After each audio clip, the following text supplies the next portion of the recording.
I just wanted to make a quick video. I just kind of solved a problem on this little C. And I've heard of people having this kind of thing before. In fact, a friend of mine, Kane, had an issue with this and a couple of his. So I thought I'd make a video on it real quick and show what I found. So this is going to be the same, I think, on all these smaller Farmalls, A's, B's, C's, Supers, even into some of the later ones if they had the same style governor. What I found was when we were pulling tractors out today to get ready for the show, and that'll be a different video. The C, we've always had trouble getting this C started. And I know the throttle last year was basically unusable. This, where my hand is, was moving as I knock it out of line so it doesn't move. There we go. But it wasn't moving the carb side there. It was just stretching the spring inside. So, knew something had to be funny there. And you could not force that shaft. It would not move. So I ended up, it was real tricky. I did even loosen the top thing and tilt the radiator back a little. It would be way easier if you were to pull the radiator and the fan, but I didn't want to do all that. But basically, if you're really good at funny manipulating like I am, you can manage to get that governor cover out. And what I'm going to do with that is I'm going to get in here and clean this out real good, wash it out with some greaser and some brake clean and stuff. Just clean that up and then make sure that's well lubed.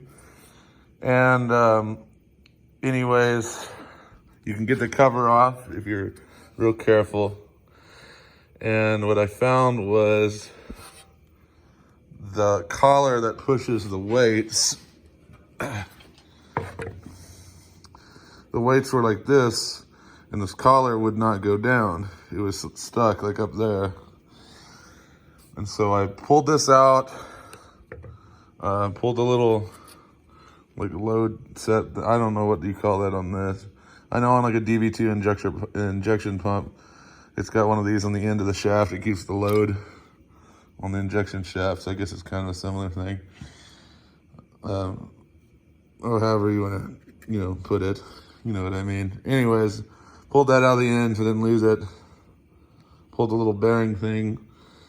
And I had it just sitting like this. And this would not move. So what I ended up doing, getting me a socket, putting it over here and just lightly tapped it down until it closed the weights. And then I managed to actually pry it back up a little bit. And that gave me enough movement where I was able to grab it with pliers and twist it, free it up.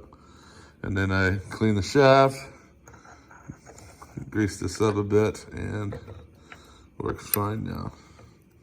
So, that being said, now all I have to do is put the rest of that back together, stick it back in, put the cover back on, and I should have probably better throttle than I've ever had on this. So, if you're having that problem on one of these engines, that's definitely something you could be out for. It doesn't look like necessarily it gets great lubrication all the way up there always, maybe. So if it's something that sits around a lot, maybe that can get a little bit sticky. And this certainly does. That's why I kind of just greased it up a bit, and I think it'll do good from now on. But anyway, something to look out for if you're having that problem. Until next time.